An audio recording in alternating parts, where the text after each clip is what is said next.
Welcome back. Happy Thursday. I always feel like Thursday is the true hump day because I feel like Thursday is an easier day work schedule wise. You can see the weekend like very, very clearly.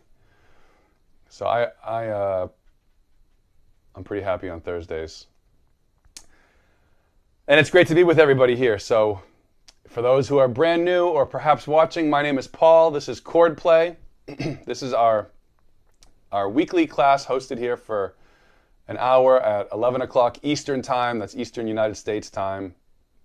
We're in that Boston, Massachusetts market, nestled between Boston and Providence, Rhode Island. So if you're joining us, you can find us here, and if at this time every week live. And if you're watching on the replay, of course, you're able to watch whenever. That's the convenience of replay. And if you're upset or concerned that you can't ever ask a question, well, you can email me, but you can also sort of, if you're able to be awake at this hour, you can drop your question or video in the chat, and then you can sort of take off, and I will answer your question and opine and critique whatever you might want to submit, and open it up to kind of peer critique with the other students here in the class, and then you can watch that replay to get our reaction and our feedback. So to put a little recap on what we've done on this spring semester, just looking backwards the past couple, 3 weeks. Last week we talked about a Stevie Wonder tune called Isn't She Lovely? And we didn't spend a ton of time on it. I would say we probably spent like 20 minutes maybe looking at it, and probably another 10 or 15 minutes talking about what we had looked at and why it's something that we decided why I decided to drop it right here in the class at this point, mid-April.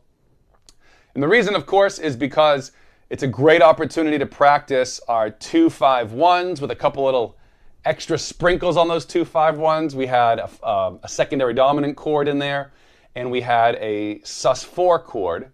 It's also in a key that I think a lot of players don't experience too often. Like a lot of guitar players will play in the key of E.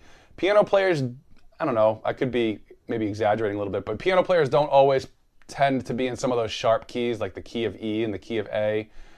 We tend to hang out as jazz musicians anyway, often more in the flat keys. So just a bit of anecdotal, maybe that's not highly accurate, but it's in the key of E.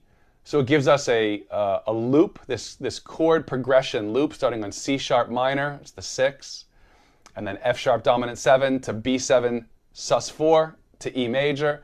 It also, and that cycles over and over. That is like 90% of the song. There's only 2 chords left after those 4 chords. And then it gives us that pentatonic line, so we can practice our E major pentatonic, which if you were, and I'm going to entertain these questions or comments in a moment, but if you were an adventurous improviser, you might have found that E major pentatonic also serves as a great improvisation vehicle for all those chords. So we'll get into that in a minute. But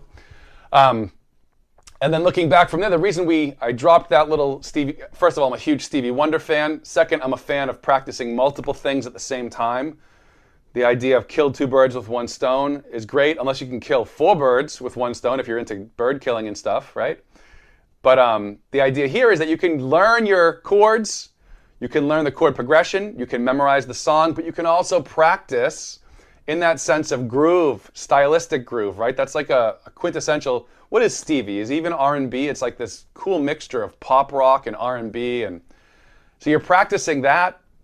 You're getting a couple stock vocabulary voicings for things like the sus4 voicing. We talked about that special way to think about building a really high quality sounding, a really good voicing for a dominant 7 sus4, which is, to go through it really, really quick, take the root. The root in this instance was a B dominant 7 sus4, and now over that, build a major 7 chord that begins a whole step below your root. So if we have a B7 sus4, we take the note B, a whole step below B is A, so we build an A major 7 chord above it, and then this, or any of the inversions of this, right? Any of these are going to be really good quality B7 sus4 type voicings, or any dominant 7 sus4, you can use this kind of chord voicing.